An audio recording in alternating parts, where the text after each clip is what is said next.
नमस्कार दोस्तों, स्वागत है आपका आरएसवज यूट्यूब चैनल पर, जहां मिलती हैं दमदार कहानियां, जबरदस्त एक्शन और रोमांच से भरी कहानियां। तो बिना किसी देरी के चलिए शुरू करते हैं आज का रोमांचक एपिसोड। इश्क का दूसरा मॉड एपिसोड 11। ऋषि की आदेशात्मक आवाज ने समेरा को स्वाभाविक रूप से भौहें चढ़ाने पर मजबूर कर दिया। चाहे तुम सहमत हो या नहीं, मैं यहाँ से जा रही हूँ। समेरा की उदासीन आवाज ने ऋषि के गुस्से को और बढ़ा दिया। उसकी आवाज ऊंची हो गई। अपने पिता के चिकित्सा खर्चों को मत भूलना। उससे पहले कि वह अपनी बात पूरी कर पाता, समेरा ने ठंडे स्वर में बीच में ही कहा, ऋषि, अगर मुझे सही याद है तो तुम्हारे अंकल प्रभात का बेटा जल्द ही विदेश से पढ़ाई करके लौट रहा है। तुम नहीं चाहोगे कि तुम्हारा अफेयर गोयनका परिवार को इस समय पता चले। प्रभात गोयनका, ऋषि के दूसरे अंकल, बहुत सक्षम नहीं थे, इसलिए रिचर्ड ने प्रभात के बेटे में काफी निवेश किया था। आखिरकार गोयनका ग्रुप इतना बड़ा था कि वे सब कुछ ऋषि को नहीं दे सकते थे। सालों से ऋषि हमेशा रिचर्ड के सामने अच्छा प्रदर्शन करता रहा है। अब यह एक महत्वपूर्ण समय था। वह नहीं चाहता था कि समेरा रिचर्ड को उसके अफेयर के बारे में बताए। समेरा ने इस समय बाहर जाने के अपने निर्णय में इस बिंदु पर भी विचार किया था। फोन के दूसरी ओर चुप्पी थी। कुछ समय बाद एक हल्की हंसी सुनाई दी। समेरा, मैंने पहले कभी नहीं देखा था कि तुम एक ऐसा खरगोश हो जो काट सकता है। ऋषि की आवाज ठंडी थी, स्पष्ट रूप से गुस्से से भरी हुई। पहले वे एक दूसरे से बहुत प्यार करते थे, लेकिन अब वे एक दूसरे को धमकी दे रहे थे और नफरत कर रहे थे। तुमने मुझे यह सिखाया। ऋषि ने कोई जवाब नहीं दिया। एक ठंडी हंसी के बाद उसने फोन काट दिया। समेरा ने अपना फोन रख दिया, अपने दिल में कड़वाहट को दबाते हुए और खुद को ऋषि के बारे में और न सोचने के लिए मजबूर किया। निशा ने समेरा की आंखों में कमजोरी की झलक देखी। जैसे ही उसने मुड़कर आंतरिक रूप से साइड किया, समेरा ने सच में ऋषि से प्यार किया था। उसके धोखे के दर्द और निराशा को छोड़ने में शायद उसे बहुत समय लगेगा। जब उन्होंने स्थानांतरित करना और अनपैकिंग खत्म किया, समेरा ने निशा को रात के खाने के लिए ट्रीट करने की योजना बनाई, लेकिन निशा ने मना कर दिया। मेरे पास आज रात अपने बॉयफ्रेंड के साथ डेट है। इसके अलावा तुम अभी हाल ही में बाहर गई हो और सब कुछ महंगा है। समेरा कुछ कहने से पहले ही निशा जल्दी से चली गई। यह जानकर कि निशा उसकी परवाह करती है, समेरा के दिल में गर्माहट की लहर महसूस हुई। हालांकि उसने प्यार खो दिया था, लेकिन उसके पास दोस्ती और पारिवारिक प्यार था, जो उसे फिर से जीवन के प्रति आशावादी बनाने के लिए पर्याप्त था। निशा के जाने के बाद समेरा ने बाहर खाने की योजना नहीं बनाई। उसने घर पर पकाने के लिए कुछ मसाला और किराने का सामान खरीदने के लिए किराने की दुकान जाने का फैसला किया। अपने हाथ में चाबियां लेकर वह निकटतम दुकान की ओर बढ़ी। उसने जो कुछ भी आवश्यक था खरीदा और किराने की दुकान से बाहर निकलते ही उसे एहसास हुआ कि बाहर भारी बारिश शुरू हो गई है। उसे याद आया कि मौसम की भविष्यवाणी ने हाल ही में पुणे में बारिश का जिक्र किया था। समेरा ने प्रवेश द्वार पर खड़े होकर बारिश के कम होने का इंतजार करने का फैसला किया। सड़क के किनारे एक काले मैबैक में प्रतीक ने समेरा को किराने की दुकान के प्रवेश द्वार पर खड़े देखा और उसे एक परिचितता का एहसास हुआ। उसने कुछ बार देखा और कहा, मिस्टर गोयनका, क्या वह एम्स समीरा नहीं है? प्रतीक ने समेरा से कुछ बार तब मिला था जब वह देव के साथ बैंकेट में गया था। हालांकि अगर उसे सही याद है तो ऋषि और समेरा शहर के दक्षिणी भाग में रहते थे। वह इस समय वहां क्यों थी, बिना किसी सेवा कर्मचारी या ड्राइवर के? देव, जो पीछे की सीट पर दस्तावेजों को देख रहा था, ने मुड़कर उस कुछ परेशान महिला को देखा जो कई चीजें पकड़े हुए थी और किराने की दुकान के प्रवेश द्वार पर असहजता से खड़ी थी। उसने कहा, एम्स समीरा बारिश में फंस गई हैं। क्या हमें उन्हें लिफ्ट देनी चाहिए? जैसे ही प्रतीक ने अपनी बात खत्म की, उसे एहसास हुआ कि कार में तापमान कुछ डिग्री गिर गया है। क्या तुम्हारे पास करने के लिए कुछ नहीं है? देव की नाराजगी को महसूस करते हुए प्रतीक ने जल्दी से समझाया, एम्स समीरा तुम्हारी भतीजी है ना? अगर यह कोई और महिला होती तो मैं बोलने की हिम्मत नहीं करता। इसके अलावा हमें नहीं पता कि यह बारिश कब रुकेगी। एम्स समीरा के लिए इस देर रात अकेले बाहर रहना काफी खतरनाक है। देव ने हल्की हंसी उड़ाई जब उसने याद किया कि समेरा ने उस रात कमरा गलत लिया था। यह काफी खतरनाक था। ऐसी मूर्ख महिला रह थी।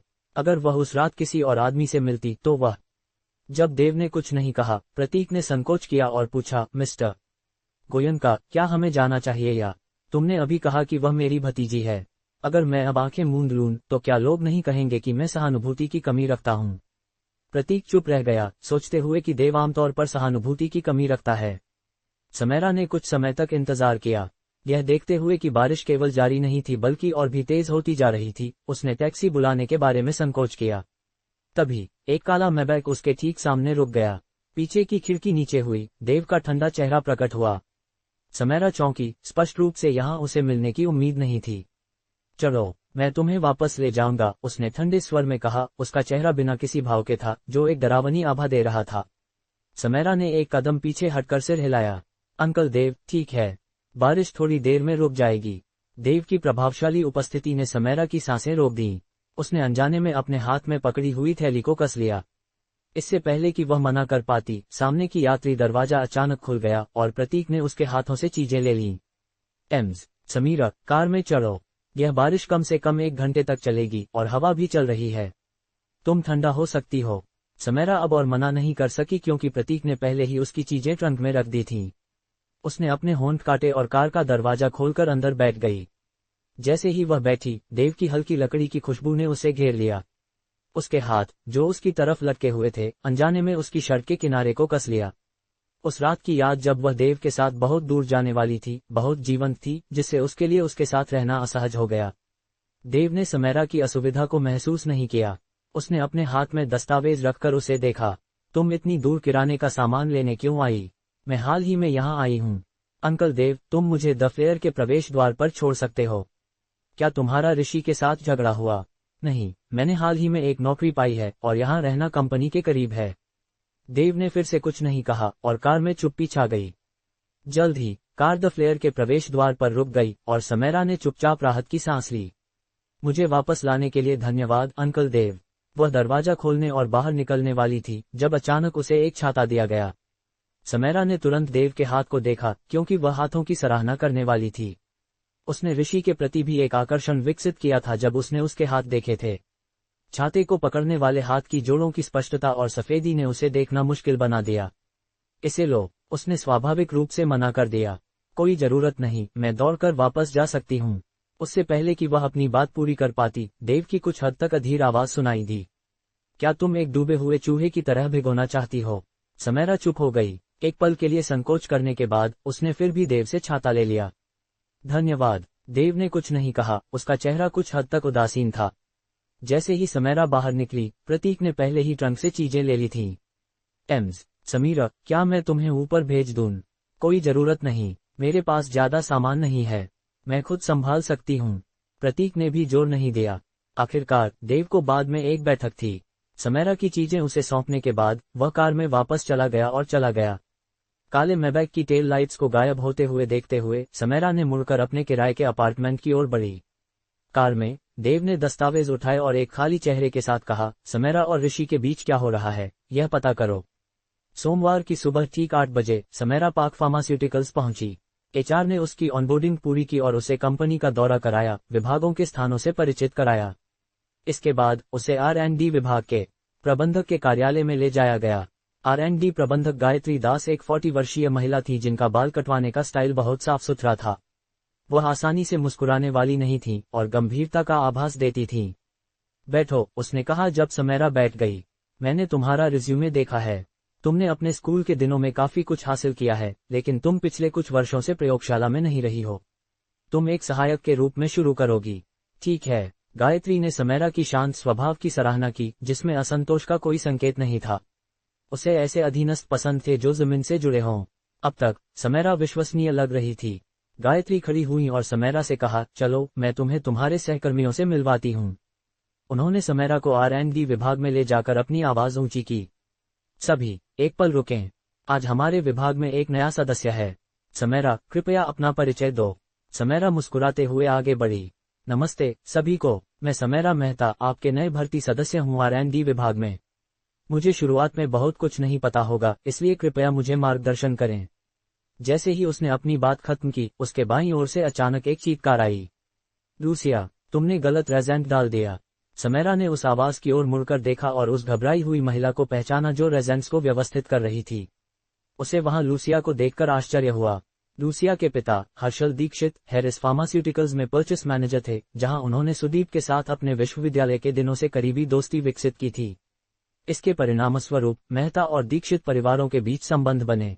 हालांकि जब मेहता दिवालिया हो गए तो दीक्षित ने जल्दी से दूरी बना ली और लूसिया ने तो समैरा को ब्लॉक कर दिया। बाद में समैरा ने निशा से सीखा कि एक हाई स्कूल रियूनियन में लूसिया ने कहा था कि उसने कभी भी समैरा को दोस्त नहीं माना और केवल उसके पिता की नौकरी के कारण उसके प्रति अच्छा व्यवहार किया। इस खुलासे ने समैरा को यह एहसास दिलाया कि हर कोई जो उसके प्रति मुस्कुराता है वह वास्तव में उसे पसंद नहीं करता, कुछ उसे केवल उपयोगी मानते हैं। गायत्री ने लूसिया को देखा, भौहें चिढ़ाते हुए। क्या हो रहा है? तुम आमतौर पर सबसे सावधान नहीं होती। गलत रेजेंट को जल्दी में निकालते हुए लूसिया ने गायत्री की ओर देखते हुए अपराध बोध महसूस किया। मैं एक पल के लिए ध्यान भटक गई। मुझे खेद है। लूसिया आमतौर पर अपने काम को बारीकी से करती थी, इसलिए गायत्री ने उसे और डांटने की बजाय उसे अगली बार और सावधान रहने की याद दिलाई। चूंकि तुम्हारे पास प्रयोगों में अधिक अनुभव है, समैरा अभी तुम्हारी सहायता करेगी। उसे प्रयोगशाला के प्रोटोकॉल के बारे में बताओ और उसे गति में लाओ। लूसिया ने अपना सिर झुकाया, अपनी छिपी हुई नफरत को छिपाते हुए। ठीक है। कुछ और निर्देश देने के बाद गायत्री चली गई। लूसिया ने समैरा को एक नकली मुस्कान के साथ देखा। समैरा, मैंने नहीं सोचा था कि तुम पाक फार्मास्यूटिकल्स में काम करोगी। मैंने कुछ दिन पहले कंपनी के गेट पर तुम्हें दूर से देखा था, मुझे विश्वास नहीं हुआ कि यह सच में तुम हो। समैरा ने लूसिया की आंखों में नफरत की झलक नहीं छोड़ी। उसने लूसिया को उदासीनता से देखा और उसकी टिप्पणी का जवाब नहीं दिया। आज मुझे क्या करना है? लूसिया की मुस्कान ठंडी पड़ गई। उसने अपने होंठ काटते हुए कुछ हद तक दुखी दिखते हुए कहा, समैरा, क्या तुम अभी भी मुझे पहले हुई घटना के लिए दोषी ठहरा रही हो? जब तुम्हारे पिता की फार्मास्यूटिकल फैक्ट्री में वह घटना हुई थी, मेरी परिवार को बुरा हाल होता अगर मैंने तुमसे दूरी नहीं बनाई होती। तुम मेरी स्थिति समझती हो, है ना? हालांकि अन्य लोग अपने काम पर ध्यान केंद्रित करते दिख रहे थे, वे सभी वास्तव में ध्यान से सुन रहे थे। लूसिया के शब्दों और समैरा की प्रतिक्रिया को देखते हुए ऐसा लग रहा था कि दोनों के बीच कुछ पुरानी दुश्मनी थी और यह शायद दिलचस्प गपशप थी। समैरा नहीं चाहती थी कि वह उसके साथ पुरानी यादों में उलझे। उसने बिना भावनाओं के कहा, समीरा, मैं यहाँ काम करने आई हूँ, न कि अतीत में उलझने के लिए। इसके अलावा तुमने अभी गलत रेजेंट डाला है और प्रयोग को फिर से शुरू करना होगा। अगर तुम जल्दी नहीं करोगी तो। लूसिया ने अपने सहकर्मियों की नकारात्मक नजरों को देखकर अपने दांतों को भींच लिया। उसने नहीं सोचा था कि समैरा इतने सालों बाद इतनी तेज तर्रार हो जाएगी। फिर भी मुस्कुराते हुए और जानबूझकर अपनी आवाज को नर्म करते हुए लूसिया ने कहा, तुम आज ही शुरू हुई हो और तुम्हारे लिए अभी कोई विशेष काम नहीं है। तुम वहां पर उन रेजेंट की बोतलें धोकर शुरू कर सकती हो। समैरा ने उस ओर देखा जहां लूसिया ने इशारा किया, एक कोने में जहां 70 to 80 रेजेंट की बोतलें साफ करने के लिए पड़ी थीं।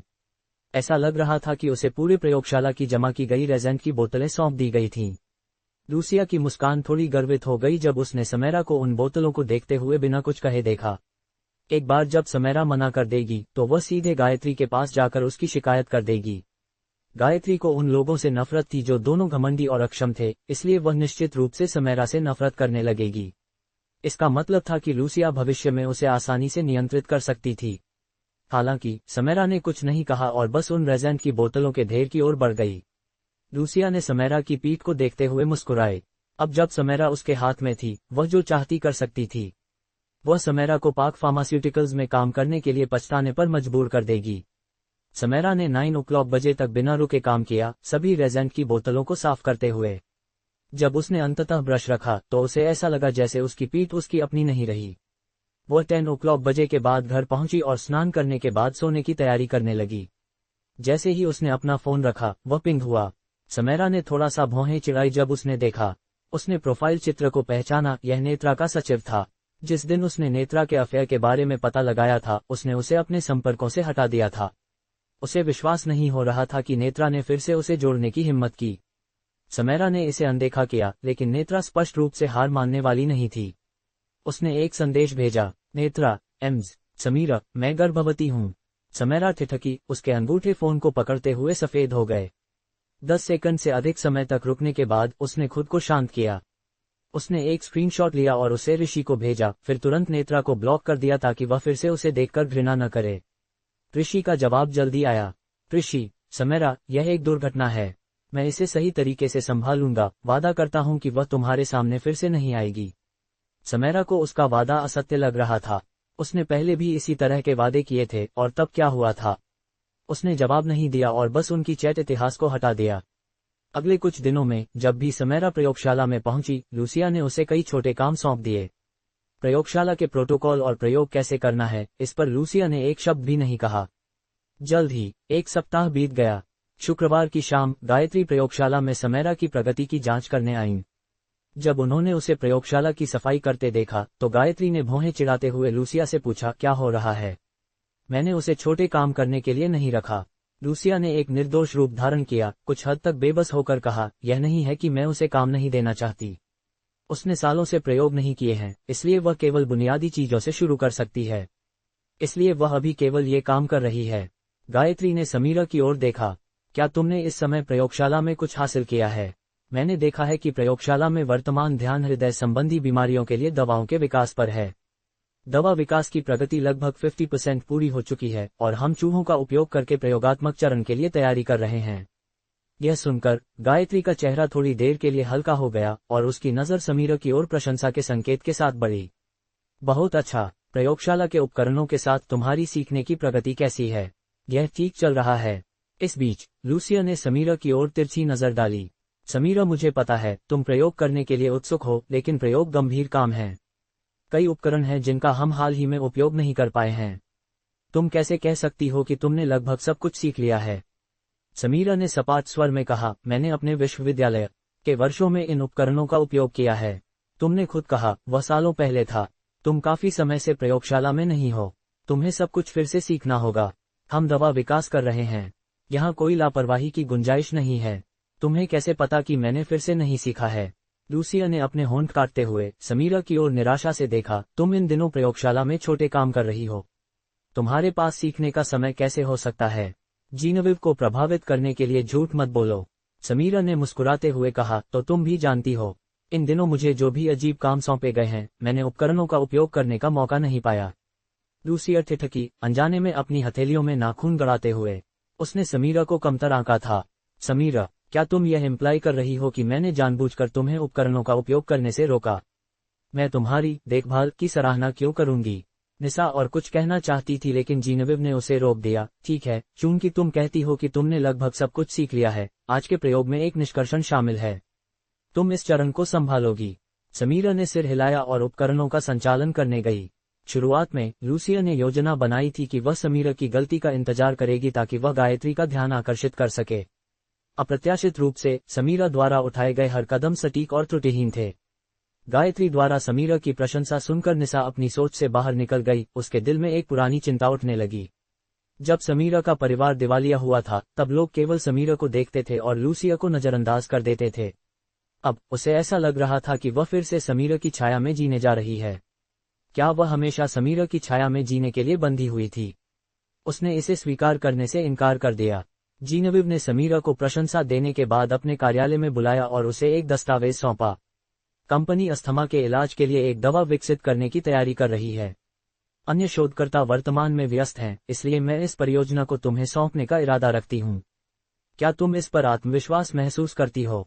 समीरा चौंकी। उसने उम्मीद नहीं की थी कि जीनविव इतनी जल्दी उसे एक महत्वपूर्ण कार्य सौंपेगी। सामग्री की समीक्षा करने के बाद उसने जीनविव की ओर देखा। मैं इस परियोजना को स्वतंत्र रूप से संभाल नहीं सकती। मुझे पता है, निसा की वर्तमान परियोजना 1 या 2 महीने में समाप्त हो जाएगी। तब मैं उसकी टीम को तुम्हारी सहायता के लिए भेज दूंगी। निसा का नाम सुनकर समीरा की भौहें चढ़ गईं। निसा की नापसंदगी के कारण उसे संदेह था कि निसा अच्छी तरह से सहयोग करेगी। वास्तव में वह उसके पीछे साजिश भी कर सकती थी। इस बारे में सोचते हुए समीरा ने सिर हिलाया। ठीक है, मैं समझ गई। अच्छा, इस पर मेहनत करो। अब से हर हफ्ते मुझसे प्रगति रिपोर्ट लाना। तुम तैयारी शुरू कर सकती हो। जब समीरा गायत्री के कार्यालय से बाहर निकली तो निसा ने उसे प्रयोगशाला के प्रवेश द्वार पर रोक लिया। समीरा, तुमने यह जानबूझकर किया, है ना? समीरा ने निसा के गुस्से भरे चेहरे पर कोई प्रतिक्रिया नहीं दी। तुम किस बारे में बात कर रही हो? मुझे समझ में नहीं आ रहा। निसा ने व्यंग्य से कहा, मैंने तुम्हें इन दिनों छोटे काम सौंपे हैं और तुमने एक शब्द नहीं कहा। क्या यह तुम्हारा योजना नहीं थी कि जीनविव आए और उसे यह सोचने पर मजबूर कर दे कि मैं तुम्हें निशाना बना रही हूँ? समीरा ने निसा के आत्मविश्वास से भरे आरोपों को सुनकर उसे गंभीरता से देखा।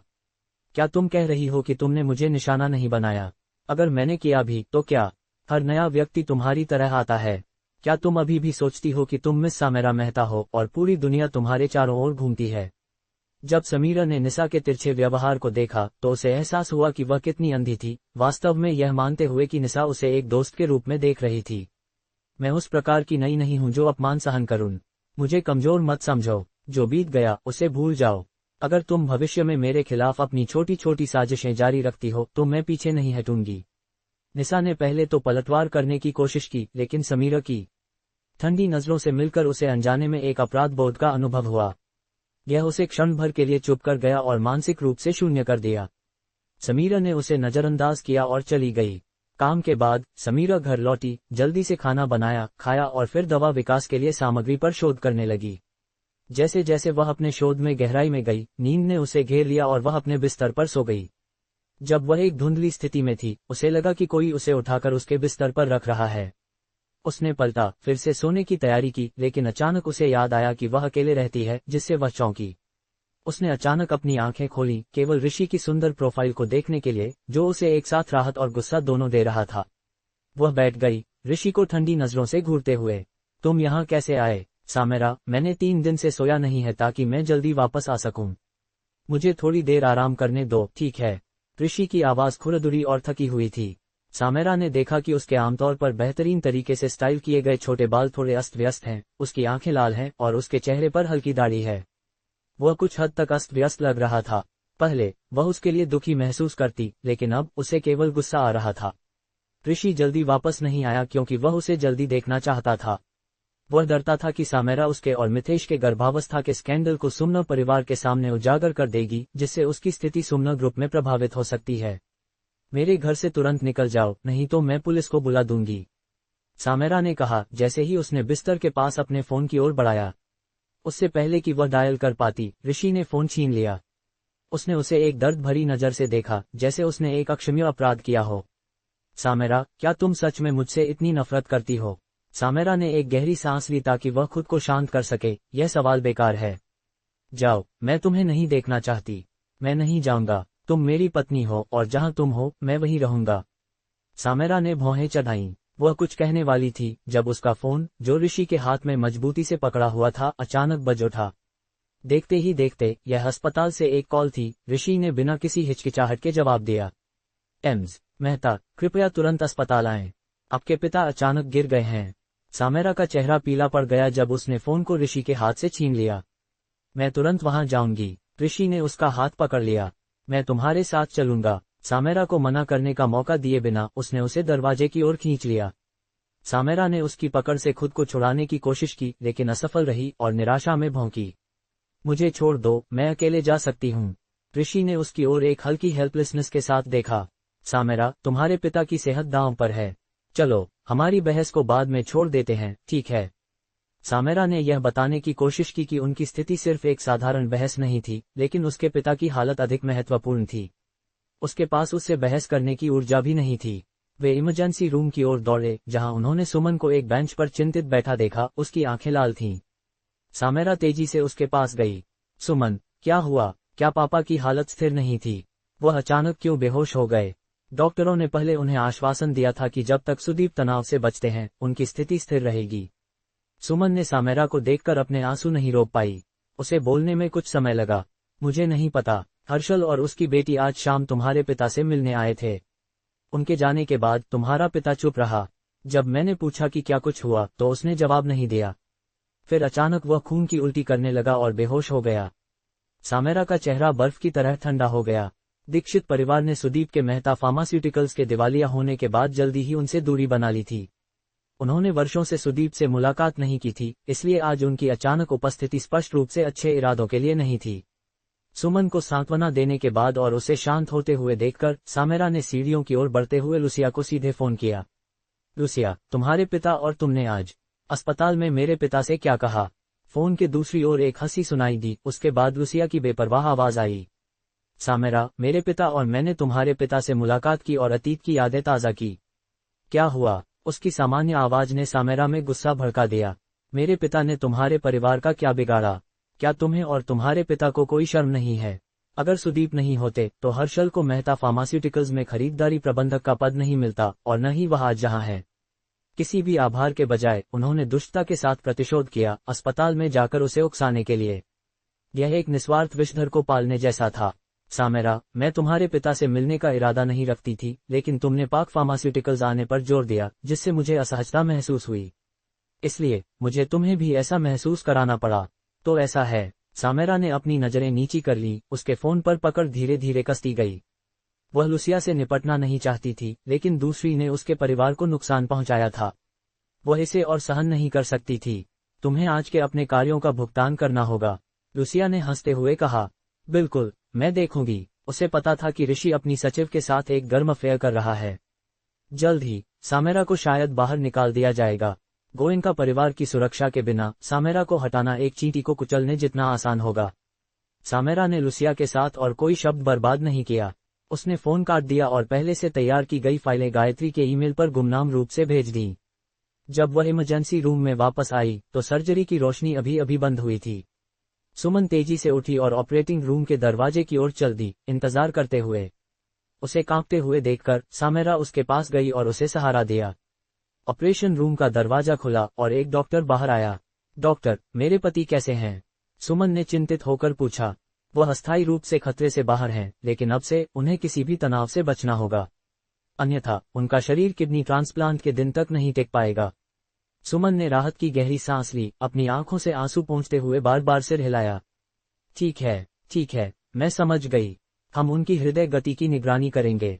आप उनके साथ रहने के लिए बारी बारी से आ सकते हैं। अगर आपके पास कोई प्रश्न है तो कृपया कॉल बटन दबाएं। डॉक्टर के जाने के बाद सुदीप को नर्सों द्वारा बाहर लाया गया।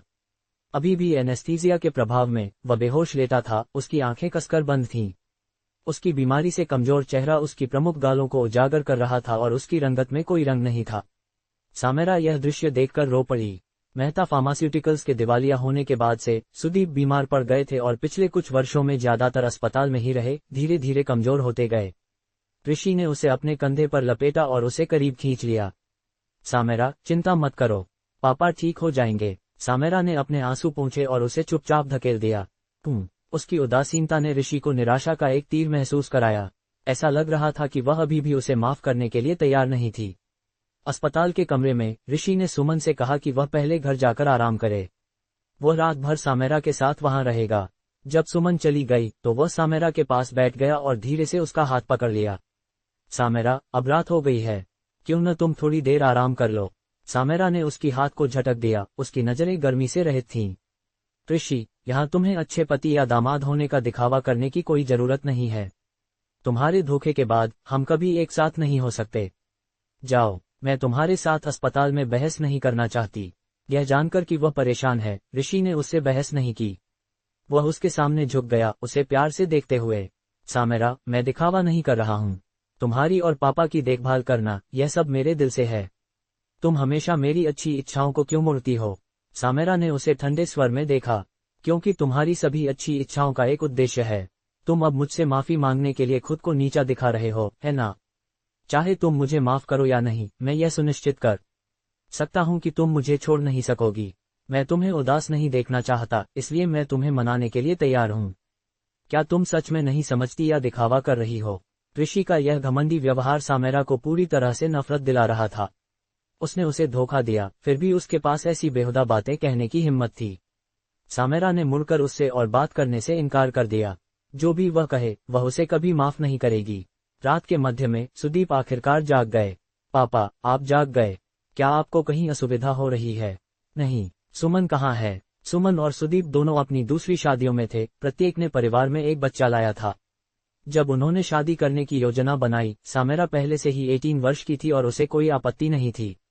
उनकी शादी के बाद उन्होंने सामेरा के साथ अच्छा व्यवहार किया और वे एक परिवार के रूप में सामंजस्य से रहते थे। सुदीप ने नोट किया। वह ठीक है, अब रात हो गई है, तुम और ऋषि वापस जाओ और आराम करो। दीक्षित परिवार के पतन और सामेरा की गोयनका परिवार में शादी के साथ यह एक महत्वपूर्ण सामाजिक चढ़ाई थी। वह नहीं चाहता था कि उसकी बेटी उसके कारण कठिनाइयों का सामना करे। अस्पताल में 1 या 2 बार उसका दौरा ऋषि की नाराजगी को नहीं बढ़ा सकता था, लेकिन समय के साथ वह जानता था सुदीप नहीं चाहते थे कि यह सामेरा के रिश्ते को प्रभावित करे और यह उसे कड़वे दैक से भर देता था। पापा, कोई बात नहीं, मैं आज रात आपके साथ यहाँ रहूंगी, ऋषि ने कहा। हाँ पापा, सामेरा और मैं आपके लिए यहाँ हैं। यह केवल रात है। सुदीप ने आह भरी। सुमन मेरी देखभाल कर रही है, तुम दोनों को यहाँ आने की जरूरत नहीं है। बस अपनी जिंदगी अच्छे से जियो, यही काफी है। ऋषि जल्दी से आगे बढ़ा और सुदीप के बगल में बैठ गया। पापा, आप निश्चिंत रहें, मैं हमेशा समीरा के साथ अच्छा व्यवहार करूंगा।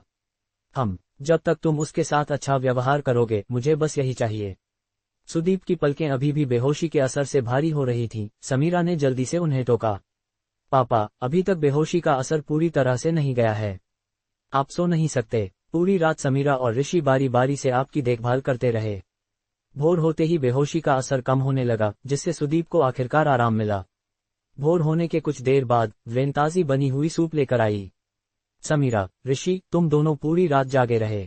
तुम्हें अब घर जाना चाहिए। मैं यहाँ सब संभाल लूंगी। रात भर जागने के बाद समीरा की आंखें मुश्किल से खुली हुई थीं। उसने सिर हिलाया। ठीक है वीरेन, अगर कुछ भी हो तो मुझे फोन कर देना। मैं शनिवार और रविवार को घर पर ही आराम करूंगी। वीरेन ने अनजाने में माथा टेका, क्योंकि वह सोच रही थी, क्या समीरा बेरोजगार नहीं है? वह सप्ताहांत में आराम करने की बात क्यों कर रही है? इससे पहले कि वह कुछ पूछ पाती, नर्सें सुदीप की जांच करने के लिए अंदर आ गईं। उसने अपने संदेहों को दरकिनार कर दिया और बाद में समीरा से पूछने का फैसला किया। जैसे ही समीरा और ऋषि अस्पताल से बाहर निकले, समीरा ने टैक्सी बुलाने की योजना बनाई, लेकिन ऋषि उसके रास्ते में खड़ा हो गया। समीरा, मैं तुम्हें घर छोड़ दूंगा। समीरा ने थोड़ी देर सोचा। उसे उससे कुछ बातें भी करनी थी। ठीक है। कार के अंदर समीरा शांत होकर ऋषि की ओर मुड़ी। ऋषि, तुम्हें अब अस्पताल आने की जरूरत नहीं है। मैं अभी पापा को हमारे तलाक के बारे में बताने के लिए तैयार नहीं हूँ, और मैं नहीं चाहती कि हम उनके सामने ऐसा दिखावा करें जैसे सब ठीक है। ऋषि ने कार शुरू करने से पहले कुछ देर रुका, फिर लंबे समय तक चुप्पी के बाद समीरा की ओर देखा। समीरा, मैंने कहा है कि तलाक कोई विकल्प नहीं है, लेकिन तुमने बार बार मेरी सीमाओं का परीक्षण किया है, इसलिए मुझे तुम्हें सबक सिखाना होगा। तुम्हारा क्या मतलब है? समीरा ने पूछा। जैसे ही उसने बोलना खत्म किया, कार का दरवाजा बंद हो गया और काली कैन तीर की तरह आगे निकल गई। चूंकि समीरा ने अपनी सीट बेल्ट नहीं पहनी थी, इसलिए उसका सिर सीट के पिछले हिस्से से टकरा गया, जिससे वह दर्द से कराह उठी। ऋषि चुप रहा। उसकी ठंडी निगाहें आगे की ओर टिकी हुई थीं। उसके हाथ स्टीयरिंग व्हील को कसकर पकड़ने से उसकी नसों में तनाव आ गया और कार लगातार तेज होती जा रही थी। समीरा डर से पीली पड़ गई और आगे कुछ कहने की हिम्मत नहीं हुई। उसे एक भयानक एहसास हुआ। उसे ऋषि की कार में नहीं बैठना चाहिए था। यह आदमी स्पष्ट रूप से पागल था। जल्द ही ऋषि की कार विला के प्रवेश द्वार पर रुक गई। वह बाहर निकला और यात्री दरवाजा खोला। समीरा, बाहर आओ, मुझे मेरे किराए के घर वापस ले चलो। समीरा को न हिलते देखकर ऋषि बस उसे गोद में उठा लिया। जैसे ही समीरा को हवा में उठाया गया, उसने स्वाभाविक रूप से ऋषि की गर्दन पकड़ ली। उसका चेहरा गुस्से से भर गया। ऋषि, तुम क्या कर रहे हो? मुझे छोड़ दो। ऋषि कुछ नहीं बोला, उसे विला के अंदर ले गया। बेडरूम में पहुंचने के बाद ही उसने आखिरकार उसे बिस्तर पर रखा। तुम अगले कुछ दिन विला में ही रहोगी। एक बार जब तुम सब कुछ सोच समझ लोगी तो मैं तुम्हें जाने दूंगा। अगर सोमवार तक तुम्हें समझ में नहीं आया तो मैं तुम्हें पाक फार्मास्यूटिकल से इस्तीफा देने में मदद करूंगा। समीरा ने अपना सिर ऊपर उठाया और उसे घूर कर देखा। तुम खुद को क्या समझते हो? ऋषि हंसा। उसका भाव अभी भी सौम्य था। समीरा, मैंने तुम्हें पिछले कुछ वर्षों में बहुत बिगाड़ दिया है कि तुम अब हर बात पर तलाक की बात करती हो। कोई बात नहीं, इन अगले कुछ दिनों में मैं तुम्हें दिखाऊंगा कि तुम मुझे नहीं छोड़ सकती। उससे निकलने वाले खतरे को भांपते हुए समीरा पीछे हटने की कोशिश की, लेकिन उसने उसका टखना पकड़ लिया। अगले ही पल उसने उसे जोर से अपनी ओर खींच लिया। आह, समीरा ने कहा जैसे ही ऋषि ने उसके होठों को अपने होठों से सील कर दिया। उसके इरादों को समझते हुए उसने उसे दूर धकेलने की कोशिश की। उसकी आंखों में डर और घृणा चमक रही थी।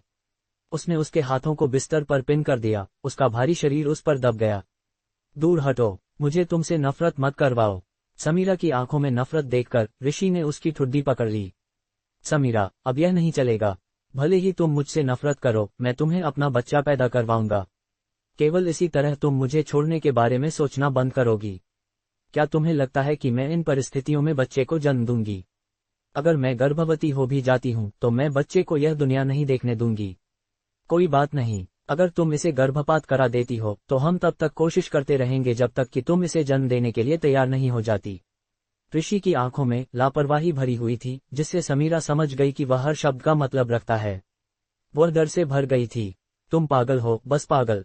भले ही मैं पागल हूँ, यह सब तुम्हारे लिए है। समीरा के कपड़े फट गए, जिससे उसकी ब्रा और गोरी त्वचा दिखाई दे रही थी। समायरा पर एक ठंडी लहर दौड़ी, जिससे वह बेतहाशा कांपने लगी।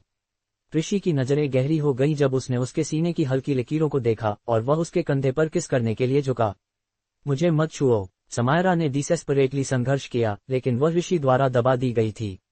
एक पुरुष और महिला के बीच की अंतर्निहित शक्ति असमानता ने उसे भागने का कोई मौका नहीं दिया। उसका चेहरा घृणा और गुस्से से विकृत हो गया। उसके द्वारा किए गए सबसे छोटे स्पर्श से भी उसे अत्यधिक मिचली महसूस हुई। समायरा, तुम्हारी अस्वीकृति इस बार काम नहीं करेगी। केवल उसे गर्भवती करके ही वह उसके पास रह सकेगा। ऋषि ने समायरा की घृणित नजरों की अनदेखी की और उसके होंठों को चूमने के लिए अपना सिर झुका दिया। अगले पल समायरा ने ऋषि के होंठों पर जोर से काट लिया। खून का स्वाद उनके मुंह में फैल गया। ऋषि ने समायरा को छोड़ दिया, अपने मुंह से खून पोंछा और उसके ठोड़ी को पकड़कर उसे अपनी ओर देखने के लिए मजबूर किया। समायरा, तुम आज नहीं बच सकोगी। जैसे ही वह फिर से उसके कंधे पर किस करने के लिए झुका, दरवाजे पर अचानक कई बार दस्तक हुई। मिस्टर ऋषि, मिस्टर देव यहाँ हैं। ऋषि ने भ्रम में भौंका। देव पहले कभी नहीं आया, तो वह अचानक क्यों आया? कुछ पल सोचने के बाद उसने जवाब दिया, समझ गया। उसे बताओ कि मैं थोड़ी देर में नीचे आ रहा हूँ। मएड के जाने के बाद ऋषि ने समायरा की ओर देखा। मेरे लिए यहाँ रुको। समायरा ने बिना कुछ कहे अपना सिर मोड़ लिया। ऋषि ने उसे जवाब देने के लिए मजबूर नहीं किया। इसके बजाय उसने अपने कपड़े ठीक किए और बेडरूम छोड़ दिया। दरवाजा बंद होने के बाद समायरा ने राहत की सांस ली, जैसे उसने किसी आपदा से बच निकली हो। उसने जल्दी से उठकर खिड़की की ओर बढ़ी, नीचे के मैदान को देखा, एक पल के लिए हिचकी, फिर अपनी आंखें बंद कर लीं। ऋषि ने जब नीचे आया तो देव को सोफे पर ठंडी मुद्रा में पाया। देव की गंभीर मुद्रा ने उसे असहज कर दिया। अंकल देव, आज आप यहाँ क्यों आए हैं? तुम्हारी उस सचिव के साथ क्या चल रहा है? क्या? ऋषि की आंखें डिसबिलीफ में फैल गईं। देव को यह कैसे पता चला? मैं दोबारा नहीं कहूंगा। मैंने सुना है कि तुम और वह महिला एक बच्चे के माता पिता हो। तुम जानते हो कि गोयनका परिवार के पुरुषों के साथ जब वे धोखा देते हैं तो क्या होता है ना? ऋषि का चेहरा पीला पड़ गया, उसकी आंखों में आतंक था। अंकल देव, वादा करो कि तुम इसे संभालोगे। कृपया पापा और दादा को मत बताना। देव ने उसे ठंडी नजरों से घूरा, बिना किसी गर्मजोशी के। अगर तुम अब डर रहे हो तो तुमने धोखा क्यों दिया? रिचर्ड और उसके छोटे भाई गिरीश गोयनका ने मिलकर गोयनका ग्रुप की स्थापना की। जब उन्होंने सफलता हासिल की तो गिरीश अपनी पत्नी के प्रति डिस्डेनफुल हो गया, जो उसके साथ वफादारी से खड़ी रही। उसने अपने आप को इंडल्जेंट किया और उसकी बेवफाई ने कंपनी को लगभग दिवालिया कर दिया जब एक धोखेबाज महिला ने गोपनीय जानकारी लीक की। इससे गिरीश को शेयरधारकों द्वारा निष्कासित कर दिया गया। 1 महीने के भीतर वह गिरावट में चला गया और एक नदी में कूदकर आत्महत्या कर ली। उसकी पत्नी और बच्चा पुणे से बिना किसी निशान के गायब हो गए। तब से रिचर्ड ने गोयनका परिवार में एक नियम स्थापित किया, किसी भी साथी के प्रति धोखा क्षमता की परवाह किए बिना किसी को कंपनी का उत्तराधिकारी बनने से अयोग्य ठहराता है। अगर देव ने यह नहीं पाया होता कि समायरा बाहर किराए पर रह रही थी और इसे इतना अजीब समझा कि अपनी सचिव को जांच करने दिया, तो वह नहीं जान पाता कि उसका आमतौर पर परिपक्व और स्थिर भतीजा ऐसा करेगा। अंकल देव, मैं पहले प्रलोभन का विरोध नहीं कर सका, लेकिन अब मुझे पछतावा है। कृपया मुझे एक और मौका दें। देव खड़ा हुआ, एक भयानक आभा फैलाते हुए। तुम्हें मुझसे नहीं, अपनी पत्नी से मिन्नतें करनी चाहिए। अगर तुम अपनी इच्छाओं को भी नियंत्रित नहीं कर सकते तो तुम गोयनका ग्रुप को कैसे संभालोगे? इसके साथ उसने ऋषि के जवाब का इंतजार नहीं किया और चला गया। एक बार देव का रूप दरवाजे से पूरी तरह गायब हो जाने के बाद ऋषि ने महसूस किया कि उस पर से दबाव हट गया। सिर्फ 2 मिनट में वह ठंडी पसीने में भीग गया। लेकिन देव अचानक उसकी बातों के प्रति चिंतित क्यों था? ऋषि इससे पहले कि वह इसे समझ पाता, उसकी जेब में फोन अचानक बज उठा। अपनी मां का नाम देखकर उसने झपकी ली। जैसे ही उसने जवाब दिया, एक गुस्से भरी आवाज गूंजी, ऋषि, अभी मेरे पास आओ। एक पल के लिए रुकने के बाद उसने जोड़ा, समायरा को मत लाना। तुम्हारी सचिव मेरे साथ है। इन शब्दों पर ऋषि ने तुरंत समझ लिया। नेत्रा ने उसकी मां निम्मी गोयनका को गर्भावस्था के बारे में बता दिया होगा। अन्यथा निम्मी इतनी गुस्से में नहीं होती। मैं तुरंत आ रहा हूं। उसकी आवाज ठंडी और दबाई हुई थी, जो वह महसूस कर रहा गुस्से को दबाने की कोशिश कर रहा था। अगर ऋषि को पता होता कि नेत्रा इतनी परेशानी खड़ी करेगी तो वह कभी भी उसके साथ शामिल नहीं होता। फोन रखकर उसने ऊपर की ओर देखा और गहरी सांस ली, फिर तेजी से गराज की ओर बढ़ा। जब देव ने विला के प्रवेश द्वार पर अपनी कार के पास पहुंचा तो उसने प्रतीक को पास में अजीब सी मुद्रा में खड़ा देखा। क्या हुआ? प्रतीक ने एक पल के लिए संकोच किया और फिर जवाब दिया, मिस्टर देव, आपको खुद देखना चाहिए। देव ने थोड़ी सी भौहें चिढ़ाते हुए कार का दरवाजा खोला। अंदर उसने समायरा को अस्त व्यस्त और नर्वस नजरों से उसे घूरते हुए पाया। इस दृश्य को बिना संदर्भ के देखने वाला कोई भी यह मान लेगा कि उसने उसके साथ कुछ अनुचित किया है। देव ने कार का दरवाजा जोर से बंद किया और ठंडे स्वर में पूछा, क्या हो रहा है? माँ, मुझे नहीं पता। एम्स। समायरा बस विला से लंगड़ाते हुए बाहर आई और कहा कि वह चाहती है कि आप उसे छोड़ दें। और तुमने उसे अंदर आने दिया। देव की चिढ़ स्पष्ट थी। वह आज यहाँ ऋषि को चेतावनी देने आया था, क्योंकि उसने समायरा पर हाथ उठाने की कोशिश की थी। विला से बाहर निकलते ही वह उसके साथ और कुछ नहीं चाहता था। देव की नाराजगी को महसूस करते हुए प्रतीक अनायास ही पीछे हट गया और अपना सिर झुका लिया। मिस्टर देव, मुझे खेद है, ऐसा फिर नहीं होगा। अगर समायरा देव की भतीजी नहीं होती तो वह उसे कार में बैठने की हिम्मत नहीं करता। अगर अगली बार ऐसा हुआ तो तुम रेगिस्तान में काम करोगे। अब हमें क्या करना चाहिए? क्या मैं एम्स समायरा से कह दूं कि वह बाहर निकल जाए? देव ने व्यंग्य किया। अगर कोई उसे मेरी कार से अस्त व्यस्त निकलते हुए देख लेगा तो मैं खुद को समझा नहीं पाऊंगा। प्रतीक ने अपना सिर और भी नीचे झुका लिया। उसे समायरा को देखते ही कार लॉक कर देनी चाहिए थी। ठीक है, पहले कार में बैठो। देव ने अपनी सूट जैकेट उतारी और उसे समायरा पर फेंक दिया। शुरुआत में समायरा को डर था कि देव उसे कार से बाहर फेंक देगा। वे केवल कुछ बार मिले थे और उसे उसके स्वभाव का पता नहीं था। जब वह सोच रही थी कि अगर देव उसे बाहर फेंकने का इरादा रखता है तो वह कैसे भागेगी, तभी कार का दरवाजा अचानक खुला और एक कोट उसकी ओर फेंका गया। एक पल में यह सभी रोशनी को ढक दिया, लेकिन देव की आवाज स्पष्ट रूप से गूंजी। इसे पहन लो। पाइन की खुशबू में तंबाकू की हल्की महक मिली हुई थी। उसने अपने होंठ काटे, सिर उठाकर कोट को अपने सिर से हटाया और पहन लिया। कोट में देव की गर्मी अभी भी महसूस हो रही थी। समायरा ने अपनी नजरें नीची कर ली, अनजाने में सूट जैकेट के हेम को पकड़ लिया। ऋषि के अलावा यह पहली बार था जब उसने किसी और के कपड़े पहने थे, खासकर इतनी अजीब और अस्त व्यस्त स्थिति में। अगले पल देव कार में बैठ गया और ड्राइवर को चलाने के लिए कामली निर्देश दिया। जैसे ही कार चली, समायरा ने देखा कि ऋषि की कार पास से गुजर रही है, जिससे उसका दिल एक पल के लिए रुक गया। जब तक ऋषि की कार नजर से गायब नहीं हुई तब तक उसने राहत की सांस ली। अपना संयम वापस पाते हुए उसने देव की ओर मुड़कर कहा, मिस्टर देव, आज के लिए धन्यवाद। कृपया मुझे उस जगह छोड़ दे जहां टैक्सी मिल सके। देव ने उसे उदासीनता से देखा।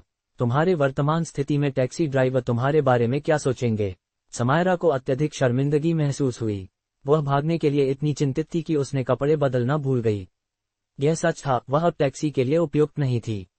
तो कृपया मुझे मेरे बिल्डिंग के प्रवेश द्वार पर छोड़ दें। देव ने उसे देखा, उसकी भौहें अचानक चिढ़ गईं। उसकी तीखी नजरों ने समायरा के हाथों को पसीने से भिगो दिया। उसे लगातार महसूस हो रहा था कि वह नाखुश है। मिस्टर देव, क्या हुआ? तुम मेरे दस्तावेजों पर बैठी हो। समायरा को अंततः समझ में आया। जब वह पहले कार में बैठी थी तो उसने नीचे कुछ महसूस किया था। हालांकि वह इतनी डरी हुई थी कि ऋषि आएगा और उसे वापस खींच ले जाएगा, इसलिए उसने इसे नजरअंदाज कर दिया। मुझे खेद है। उसने जल्दी से दस्तावेज उठाए, यह सोचते हुए कि क्या उन्हें देव को सौंप दे। प्रतीक, जो यात्री सीट पर था, ने उसकी शर्मिंदगी को महसूस करते हुए दस्तावेजों को उससे ले लिया। एम्स समायरा, मुझे दे दो। समायरा जानती थी कि देव शायद उन दस्तावेजों को फिर से नहीं छुएगा। कार में चुप्पी छा गई और कोई नहीं बोला। यह तब तक नहीं हुआ जब तक मैबैक द फ्लेयर के प्रवेश द्वार पर नहीं रुकी। तब समायरा ने राहत की सांस ली। देव के साथ एक संकुचित स्थान में रहना बहुत भारी था। यह उसे अनायास ही तनाव में रखता था। उसने दरवाजा खोला और कार से बाहर निकल गई। मिस्टर देव, आज के लिए धन्यवाद। मैं जैकेट धोकर आपके कंपनी के रिसेप्शन पर भेज दूंगी। कोई जरूरत नहीं, बस इसे फेंक दो। समायरा का कार के दरवाजे पर पकड़ मजबूत हो गई, उसकी उंगलियां सफेद पड़ गईं। उसने अपने होंठ काटे और अपनी नजरें नीची कर ली, धीरे से बोली, ठीक है, परेशानी के लिए माफ करना, मिस्टर देव। जैसे ही उसने दरवाजा बंद किया, काली कार चलने लगी। देव के पहले के व्यवहार के आधार पर उसने अनुमान लगाया कि वह उसे पसंद नहीं करता। देव स्वाभाविक रूप से अलूफ था और उनके कुछ ही मुठभेड़ प्लेजेंट नहीं रहे थे। यह स्वाभाविक था कि वह उसे नापसंद करता। समायरा ने मुड़कर धीरे धीरे अपने अपार्टमेंट कॉम्प्लेक्स की ओर बढ़ी और जल्द ही सीढ़ियों में गायब हो गई। काली कार के अंदर प्रतीक ने अपना सिर झुका रखा और चुप रहा। देव की ठंडी आभा को महसूस करते हुए उसने सोचा कि देव शायद कुछ नरमी दिखाएगा, क्योंकि समायरा उसकी भतीजी थी। देव ने समायरा को लौटाने की कोशिश की गई कोर्ट को खारिज कर दिया था। यह स्पष्ट था कि वह सभी महिलाओं के प्रति ठंडा था, सिवाय मैरी के। प्रतीक ने मन में नोट किया कि वह फिर कभी अपने आप कुछ नहीं करेगा। देव ने आराम करने के लिए अपनी आंखें बंद की, लेकिन वह अभी भी कार में समायरा की उपस्थिति से हल्की गार्डेनिया की खुशबू महसूस कर रहा था, जिससे वह इनएक्सप्लिकेबली चिढ़ गया। खिड़कियां खोलो। पीछे की खिड़कियां आधी खुल गईं, जिससे एक ठंडी हवा अंदर आई और गार्डेनिया की खुशबू को दूर कर दिया। देव ने अंततः अपनी चिढ़ को कम होते हुए महसूस किया। अचानक प्रतीक का फोन बजा। उसने संदेश खोला और पढ़ते हुए उसकी भौहें चिढ़ गईं। मिस्टर देव, मिस्टर ऋषि आपकी भाभी से मिलने गए हैं। नेत्रा भी वहां है। ऐसा लगता है कि वह कुछ दिनों से विला में रह रही है। आपकी भाभी चाहती हैं कि वह बच्चे को रखे। देव ने व्यंग्य किया। निमी दिन ब दिन और मूर्ख होती जा रही है। क्या हमें परिवार को सूचित करना चाहिए? कोई जरूरत नहीं, हमारे लोगों को वापस बुलाओ। देव ने पहले ही ऋषि को दयालुता से चेतावनी दी थी।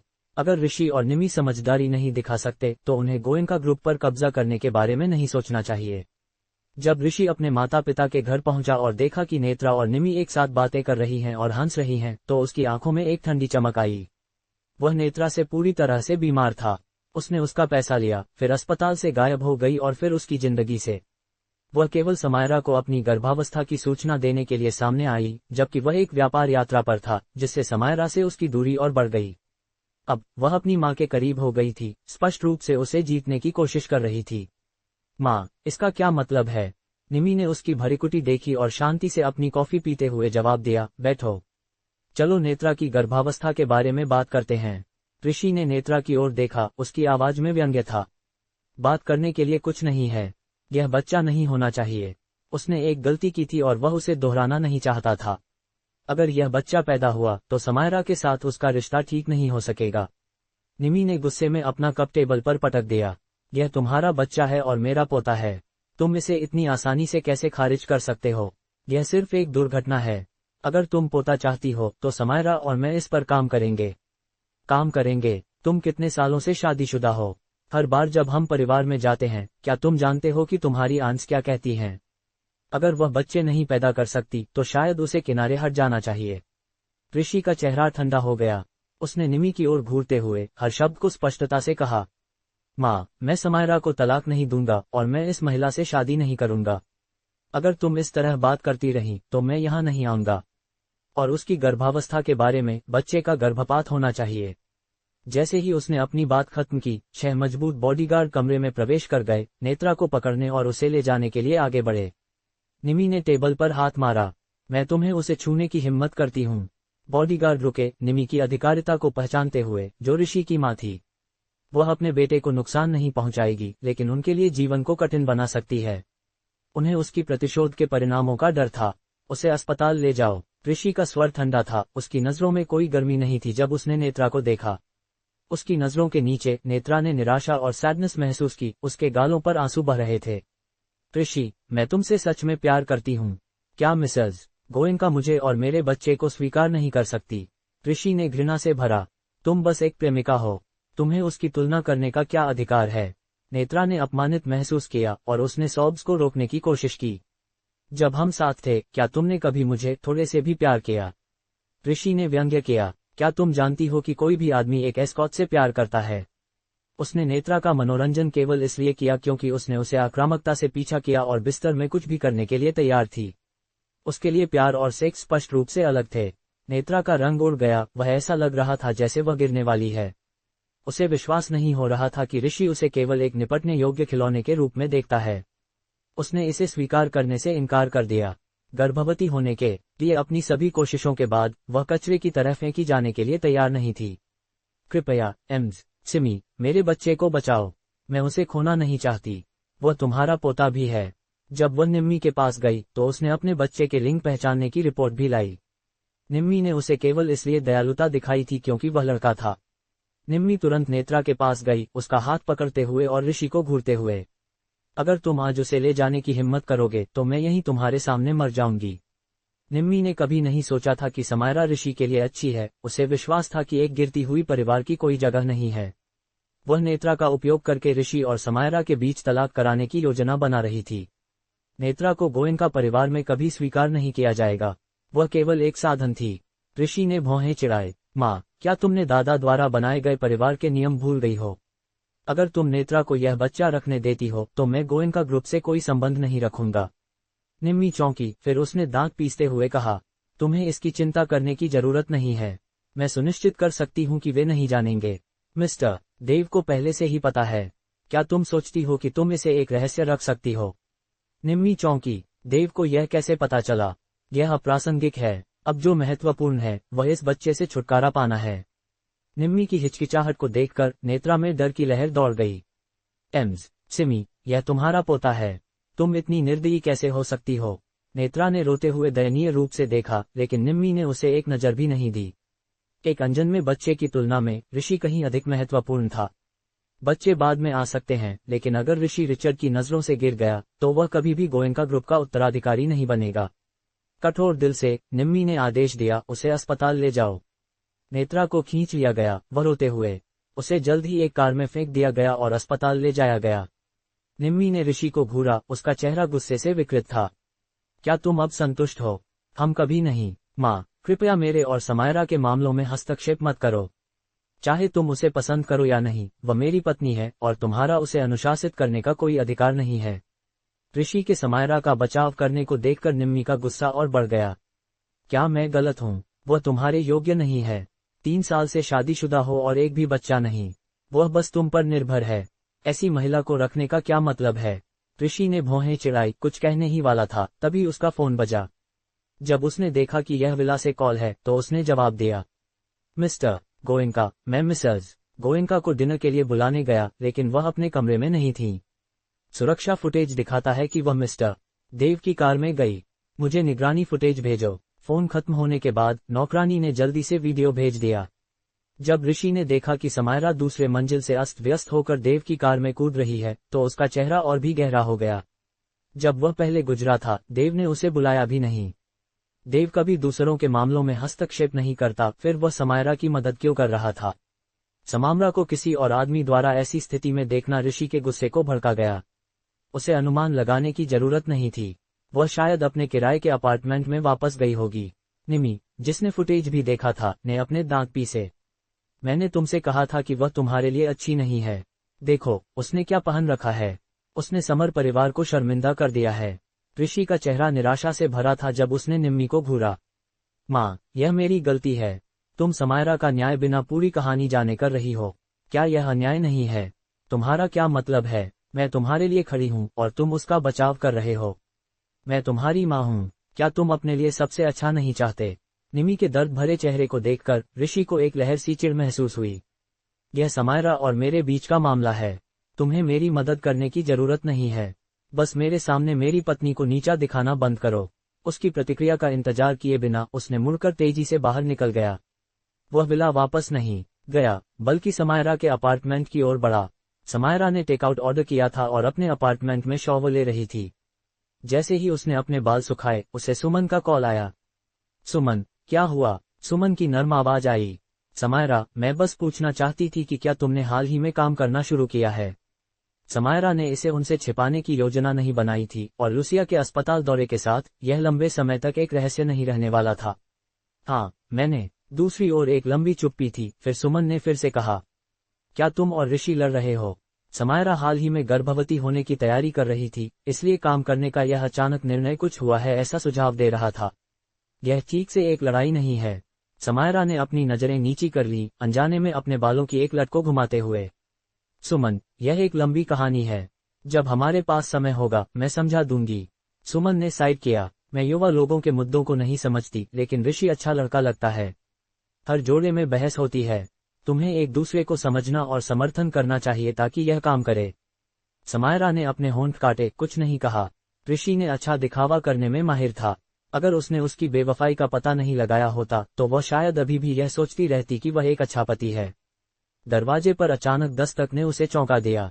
वह उसकी ओर बढ़ी, फोन में कहती हुई, सुमन, मेरा टेकआउट यहाँ है।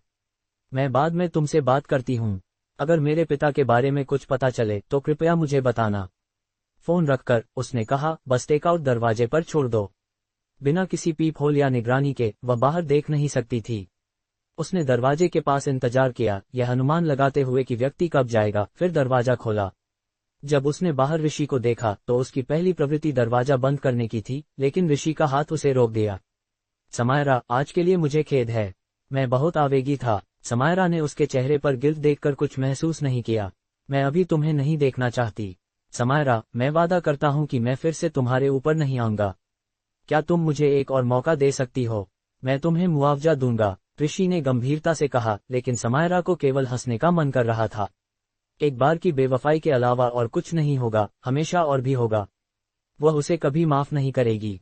हालांकि अगर उसने कुछ ऐसा कहा जिससे उसे उत्तेजित किया तो वह निश्चित रूप से आज रात नहीं जाएगा। तो दोस्तों, आज का एपिसोड यही खत्म होता है, लेकिन कहानी अभी बाकी है। अगर आपको यह वीडियो पसंद आया तो इसे लाइक करें, अपनी राय कमेंट में बताएं और आगे के रोमांचक एपिसोड्स के लिए आरएसवस चैनल को सब्सक्राइब करना ना भूलें।